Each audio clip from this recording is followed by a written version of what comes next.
only gets to play 26 minutes. They're still trying to keep her on minutes restriction. They are pissed that she broke this record. They went and started all type of new racial conversations. Sandy Brondillo had to become a victim of a BS racist investigation, all because Caitlin Clark broke a record.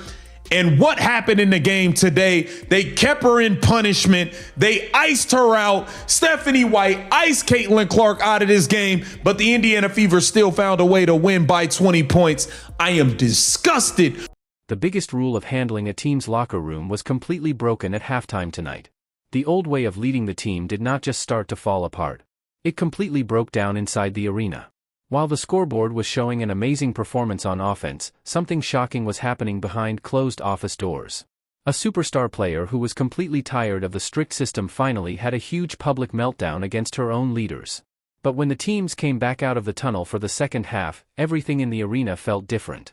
The team's biggest star and main moneymaker was nowhere on the court. She was completely kept out of the game. The coaches purposely left her sitting on the bench, deciding to give up their own game plan just so they could give her a quick and strict punishment from the organization.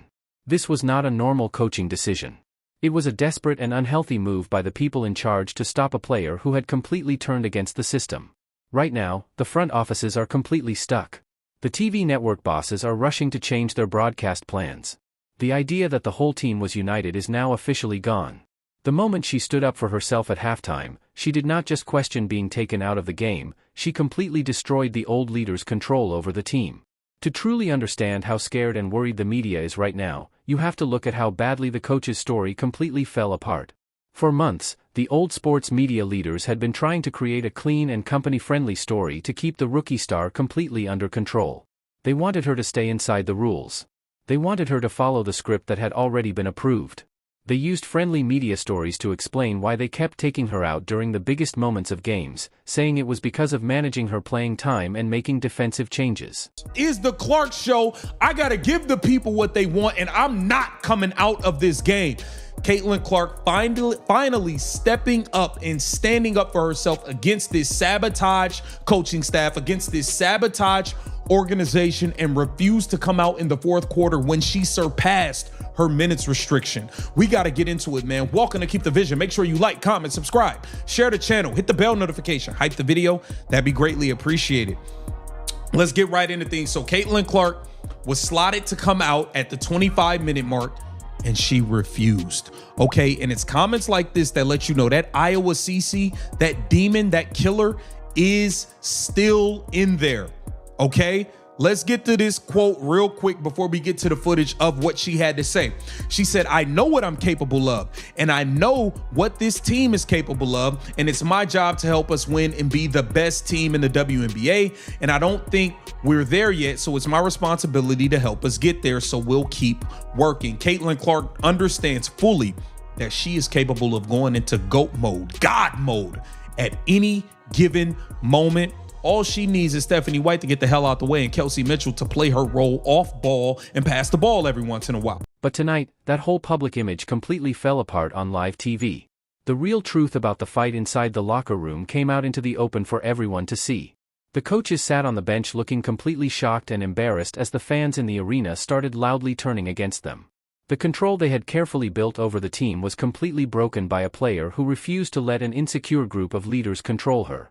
The people in charge tried to force her to obey by keeping her on the bench in front of everyone, but that desperate decision completely failed and instead showed the whole world just how weak and vulnerable they really were. Think about how big this change really is. This was not a small argument about playing time. It was the complete takedown of an old corporate system. When a superstar clearly dominates the other team on the court while also fighting against coaches who are actively trying to take away her spotlight, the old way of running the sport no longer works. The old leader's way of doing things depends completely on players quietly doing whatever the brand tells them to do. Locked up and won't let me out. They still won't let CC out, man.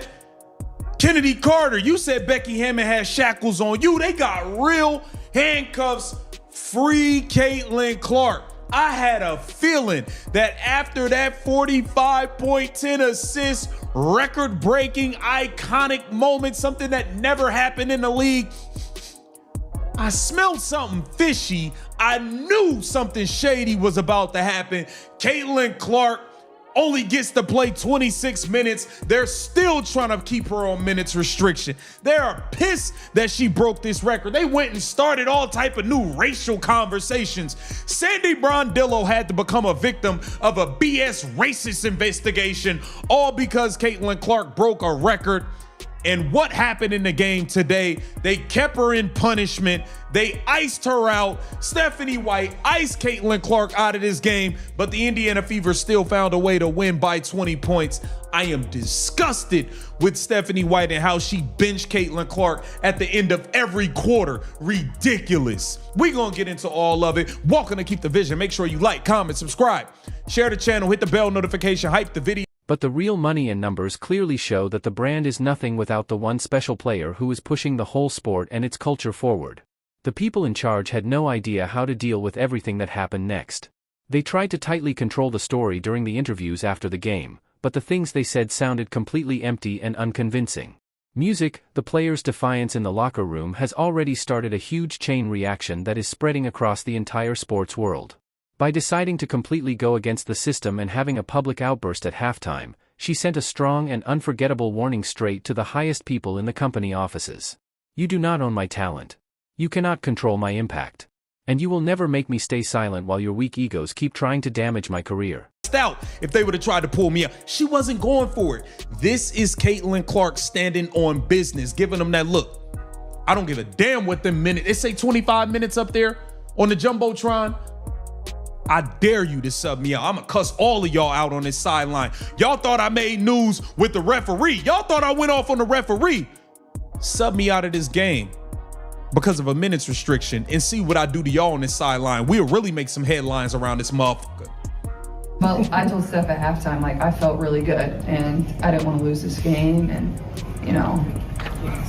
hopefully I'm going to do everything I can tonight to take care of my body, and then we get back out at it tomorrow. But like I said, like, I can trust all the work that I put in on my body, and I spent a ton of time on it, and I trust the people around me that have really helped me, and I always find confidence in that. So I know I'm doing all the right things, and there was no way I was ever coming out of the game in the fourth quarter. It didn't matter. I would play with one leg. So she let Stephanie White know at halftime, I don't give a damn what that 25-minute restriction is. I'm not entertaining it. I'm not about to play this game with y'all. I am not playing this game with y'all at all. Don't you dare try to stop my minutes at 25. Don't you dare. I'm going to cuss you out. And that brings us straight to the biggest breaking point for the league's TV networks. With the whole online world exploding right now, reports from inside the organization say that company sponsors are in complete panic behind closed doors. They now understand that the coach's personal punishment has badly hurt millions of dollars worth of live TV viewing numbers. Fans are not watching to see company leaders carry out personal grudges. They are watching to see historic, pure greatness on the court. The balance of power inside the organization has, music, completely turned upside down. Time and the work that I've put in, and people believe in me, and more than anything, I believe in myself. And, you just got to dig your feet in a little bit, and, when it's not going your way, nobody cares. Like, find a way to make it better and find a way to help your team win and make this team better, and I feel like that's what I always try to do.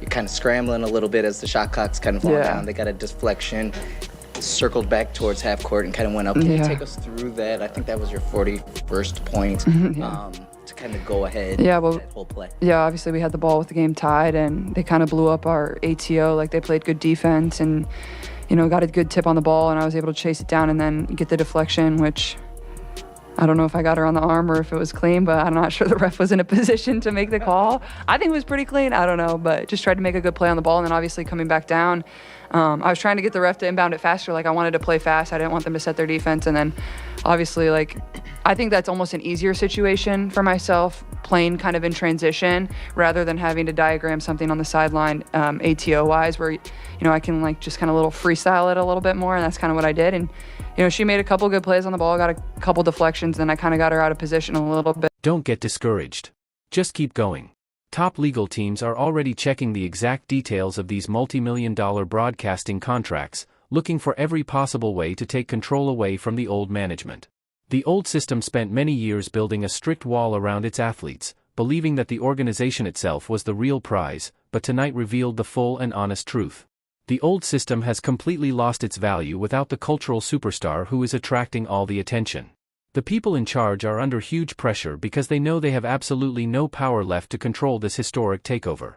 Get discouraged, like just kept attacking, taking what the defense gave me. You know, like I said, I think, especially in the second quarter, like I really got to the free throw line and really got them in the air, used my body well, and then you just make plays down the stretch and you get free throw opportunities down the stretch, and those are the ones you have to make. And you know, I still feel like I can play better. I think the thing I'm most proud of, I think all 4 of my turnovers were in the first half, so I really took care of the ball in the second half, and you know, that was big for us. I think we had, I don't know how many turnovers we had at halftime, but you know, we took care of it there and didn't give them extra possessions, so proud of that for myself. But you know, it's like, it's one of the hardest things coming back from injury and being out of the groove and, you know, having time off, and you know, you just have to kind of continue to believe in yourself and believe in the work you put in. And you know, like I said, this is great, but we have another really difficult test tomorrow, so you got to get ready for that. KK, just over these past few games, seems like things have really been clicking and falling into place for you. What's been changing? What's been working for you here that allowed you to earn this start tonight? Just putting the work in. Bless you, see. Bless you. Excuse me, I'm sorry. Just putting the work in, you know, just being consistent, you know, having that confidence. You know, my teammates and my coaches, they believe in me, so I also have to believe in myself. And, you know, like, that just shows, like, I've been putting the work in, being a great player, being a good teammate overall, and just having that confidence, you know, that consistency. The signs of a complete internal war have officially appeared. The coaches can keep holding on to their weak control, and the critics can continue making excuses on their TV shows, but history does not care about people trying to protect their own power. The old system has been completely broken, and the control of the game has been taken away with full force. There is no easy solution left behind closed doors, and no decision from the people in charge can stop the huge change that is moving through the sport. The people who once controlled everything have now been pushed aside. What is your honest reaction to this huge locker room battle? Did the coaching staff permanently embarrass the entire organization by keeping her on the bench during an amazing offensive performance? Or is the old system's power officially gone forever? Team did nothing in the second half. Marina Johannes didn't score outside of the first quarter. Sabrina Ionescu, she was damn near a ghost out there. The most irrelevant 12 points, 4 assists I've ever seen. I'm not really sold on Sabrina. She's not all that to me. The Indiana Fever locked it down in the second half. I thought the Indiana Fever's bench was really, really, really good. Maisha Hines-Allen gave you some really good minutes off the bench. Michaela Timpson is getting better and better off the bench. She only had 2 points, but she had 5 rebounds. She played some good defense. She was solid off the bench. Sophie, the blonde bomber, was on fire again from the three-point line, 3 of 4 from 3. She came off the bench and gave you 11 points and 4 rebounds. Ty Harris had 11 points on 50% shooting with 4 assists off the bench. The Indiana Fever's bench outplayed the New York Liberty bench by a long shot. There was no Satu Sabali. I don't know what's going on with her. But yeah, the Indiana Fever's defense in the second half is what ultimately catapulted them and helped them close this thing out and secure a victory. But I feel like Caitlin Clark could have had another big game. But hey, 17-7, I'll take it, man. It's her first back-to-back in a couple years at this point. We'll take the win, man. Indiana Fever moved up to 16-10. Indiana Fever playing some solid basketball right now. Playing some solid basketball. If we could just get Stephanie White and his front office out of Caitlin Clark's way, everything would be good. And I had a feeling that Stephanie White, after she saw that barrage that Caitlin Clark put on, she was going to try to go back to what she wanted. And what she wants is this stupid hub. She wants Aaliyah Boston being a hub. She wants to play through Kelsey Mitchell and all of this stuff. It's ridiculous. Caitlin Clark did receive her 6th technical foul. She's going to be on the verge of being suspended soon at 8. The company system tried everything they could to make her follow their rules, but the attendance numbers tell the real story, and the anger from the fans is clear for everyone to see. The old sports media has completely run out of choices, time, and excuses for failing to accept the new reality. Share your thoughts in the comments section below right now. Let's create a huge conversation in the comments. Press that like button and show your support. Hit subscribe with all notifications turned on so you never miss another major update. And share this video with every true fan who knows something needs to change. The battle for the future of the sport is happening right now, and the old system is losing power every single second. Thanks for watching, and we will see you in the next big update.